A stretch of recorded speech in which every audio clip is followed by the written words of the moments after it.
Well, we're into October now, so if you're a level 1 candidate and you're scheduled to write the December 2020 exam, you have 64 days left. That's not counting today, and of course it's not counting the Saturday that you write. It's all the way up to the Friday before you write. You have 64 days. Let's take off 28 for review. You have 36 days left for content. So it is time to prioritize. During the review period, I'll have another video out as we get closer to the review period. But your focus here is using the review videos, using the seminars, and of course you should be in mock exam mode at this point in time. It's important that you go through this period, and especially trying to mock the conditions under which you will be writing.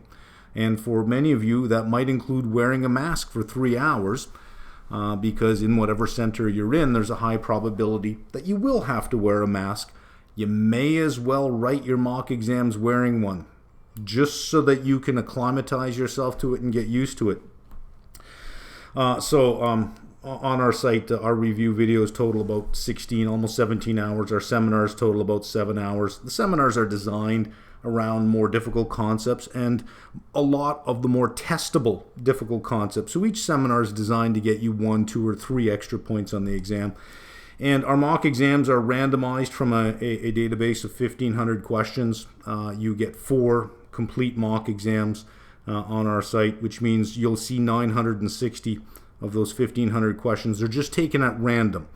And the reason we're doing that is because the ranges, the exam ranges this year are ranges.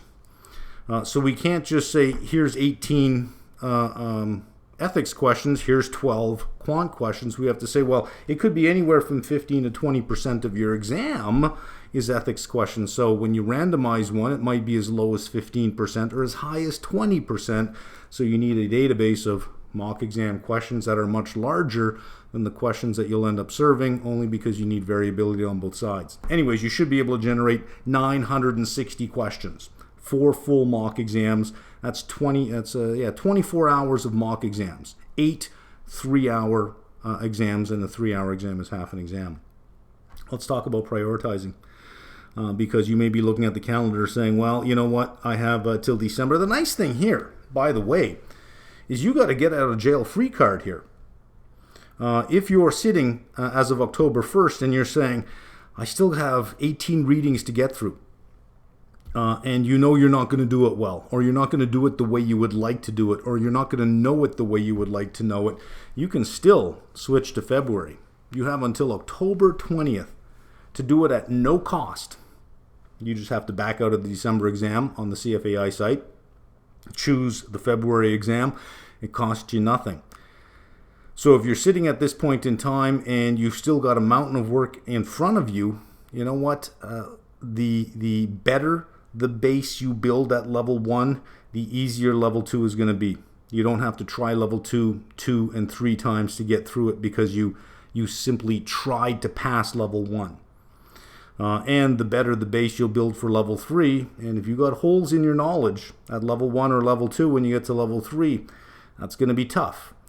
So you may want to take the extra time. You may want to think about it and say, you know what, an extra 3 months to do it right, to build a solid foundation makes a lot of sense. But if you are set for December and you say, no, I got this, you know, and you're looking at some content that you still have to get through, now's the time to prioritize. And this is also a great way to prioritize your review for the exam as well. What you want to do is you want to focus on the high yield sections. So here's each section: ethics, quant, econ, FRA, corporate finance, equity, fixed income, derivatives, alternative investments, and portfolio management, and the range of percent that it makes up on the exam. So ethics makes up anywhere from 15 to 20% of the exam, and it is a range. So you don't really know how many questions it is. Is it going to be 15% of the exam, or is it going to be 20, or somewhere in between? So quant is 8 to 12, economics is 8 to 12, etc. And in red, I put down the number of readings that each section represents. And then I prioritize them in terms of which one will pay the highest return. Look at alternative investments. It's worth 5 to 8% of the exam. It's one reading. To not do this one would seem foolish. It's 5 to 8% of the exam and it's one reading, so I put that as number one. If anything, you want to review that. It's one reading. You can do that in a day. A good solid day on this one, you got 5 to 8% of the exam. Whereas if you look at portfolio management, it's the same 5 to 8% of the exam, but it's 7 readings long. So clearly, you don't want to let alternative investments go. Next is derivatives. It's 2 readings, 5 to 8% of the exam. So the readings are anywhere from worth 2.5 to 4% of the exam. You know, if it's at the upper end of the range and 8% of the questions are from derivatives, if there's 2 readings, that means each reading on average, not deterministically, right? We're talking about averages here, would be 4% of your score. Number 3 is corporate finance, 8 to 12%. You got 5 readings, so you're anywhere from 1.6 to 2.4% per reading. That's number 3. And number 4 is a 3-way tie between equity, fixed income, and quant. Each reading there contributes about 1.67 to 2% towards the exam, with quant at 1.33 to 2. If you look at portfolio management, 0.714 to 1.14. It's 5 to 8% of the exam. If I was pressed for time, if I had 18 readings left, if I hadn't gotten through portfolio management yet, and I had to prioritize, that would be the first one I'd let go. Or it would be one that I would say, you know what, I'm going to be familiar with portfolio management, but I'm certainly not going to spend the next 2 weeks really trying to get all the detail. It's not worth it. There are higher yielding readings. So I just put them in order for you here. If you look at sections 1 through 4, alternative investments, derivatives, corporate finance, and of course the 3 readings, quant, equity, and fixed income, that makes up 55% of the exam. But it only makes up 45% of the readings. So clearly that's high yield. 45% of the readings make up 55% of the exam. And then there's the code and standard for ethics. I put in about 15%, because if this comes in around 17.5%, there might be a few questions in there on GIPS. So I just said, well, on the low end, let's say 15%. The combination of these two, you're at 70% of the exam by doing 45% of the readings plus the code and standards. If you have to let some things go, you would certainly start looking at portfolio management first and say, you know what? And listen, there's 2 readings in portfolio management that are kind of a pain to get through, that maybe you're not getting your head around the concepts. Yeah, it is okay to let things go. Sometimes it's better to go into an exam knowing 85 to 90% of 80% of the content and only knowing 50 or 60% of the other 20%. Obviously, you'd like to go in saying, look, I know 90 to 100% of everything. But if you have to prioritize, it is a lot better to focus on 5 or 6 sections where you can do really, really well, and then look to hold your own on the other sections, as opposed to just trying to hold your own in each section. And while I'm on that concept of trying to hold your own in each section, as we get closer to the exam, you're going to see more and more advertisements for other providers that say, listen, all you need is 90 hours, or listen, if you do these 1,000 questions or these 1,500 questions, that's all you need. You'll see advertisements that say, don't read, don't worry about videos, just do these 1,500 questions and watch your pass rate go up. Others will say, look, you don't need to know all that other stuff. Here's just what you need to know to pass the exam. And that is meant to capitalize on your anxiety. It's meant to capitalize on your stress, that you have this exam in front of you. You don't see how you're going to get through all the content. And here's somebody saying, it's not that hard. It's super, super easy. You don't have to read the book. You don't have to really know what you're doing. Just know these few things and you'll pass. Come on. The finance industry is one of the most competitive industries out there. If your strategy, or if you adopt a strategy of just getting by, you may pass the level 1 exam.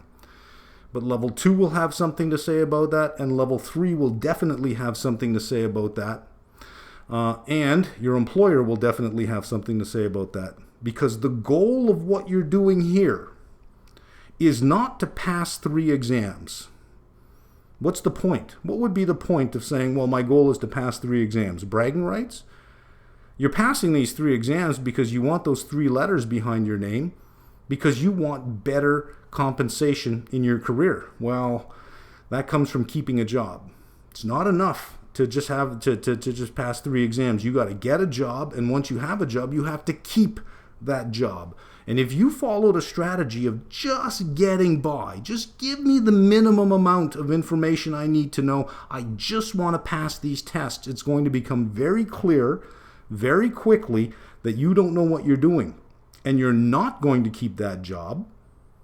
And if that's the end result, what was the point of passing 3 exams? What's the point of just showing up? What's the point of barely getting by? What's the point of having a strategy that says, I just want to get by?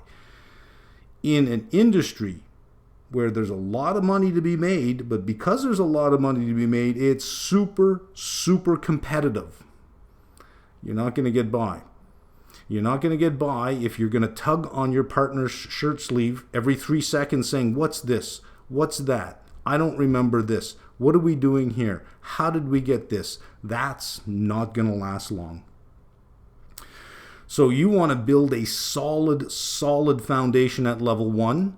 Now you can't see level 3 from where you're sitting, but I can. And trust me on this one, just getting by level 1 will not prepare you for level 3, because level 3 requires a higher level of thinking. If you look at, and I'll direct you to something that you can actually find, look at Bloom's taxonomy of learning. And there are 6 levels of learning. Level 1 really focuses on the first 3 levels, which is remembering, understanding, and application. Application is you're using a formula to come up with an answer. That's really where the focus of level 1 is. Level 3 goes higher. It's not enough. It's not enough just to remember something or to understand what's going on or to be able to apply a particular formula. You must then begin to synthesize and evaluate. Synthesizing means I'm going to give you this point, and I'm going to give you another point from another section altogether, and can you construct a third logical point from those 2 without me having to tell you? You better be able to do that at level 3. Evaluation is I'm going to give you 3 or 4 things, and I'm going to say pick the best one. Well, they'll all look good unless you know what to do. Unless you can break the whole down into its component parts, you're not going to be able to do that. Level 1 doesn't really test those levels of thinking. So yes, you can get a lot of these crash course prep providers that tell you you don't need to do a lot of work. You can get by with a little bit of effort. I want you to ask yourself, does that sound reasonably true? If that was true, hey, we'd all be lawyers and doctors and dentists and hedge fund managers because, hey, it only takes 90 hours. Why wouldn't I do it for 90 hours? Don't be pulled in by that. That is not having your best interest in mind. That is showing a fundamental lack of learning theory altogether, and it shows a fundamental lack of what this journey is about. You're not on a journey to write an exam. You're on a journey for a successful, lucrative, profitable career, not just to pass 3 exams. So I really need you to look at this in terms of you're building a house. You build a crappy foundation, everything's going to fall apart. You're never going to be able to build the main floor and the second floor on this. You'll always be going back to fix the foundation. Take your time. Build a solid foundation. Build it there so that you don't fail level 2 2 and 3 times, and then you fail level 3 2 and 3 times. You do it once, you do it well, and you stand above everyone else. Okay, there we are. So, end message here is you've got 64 days left. You really want 28 days for review. You really do, because that's really where you consolidate knowledge. Don't blow that off. That is super, super critical. It's okay if you have 5 readings left with 28 days. It's okay to let those 5 go. It's not okay to bypass the consolidation period, because that's where everything comes together and you start to see connections among the knowledge that you didn't see before, where you go, hang on a second, this all fits in. This all falls into place nicely. Yes, you get that clarity of thought. Don't give that up. You still have 36 days to get through content. Prioritize. Here's a nice way to prioritize. I'm going after the high yield readings first. If I got to give something up, I'm going to give up something that's not going to cost me a lot of points. Okay, maybe I don't have a solid foundation there, but after the exam, I can go back. I can review that, because if you have a subscription on our site, after the exam, you'll have the archive.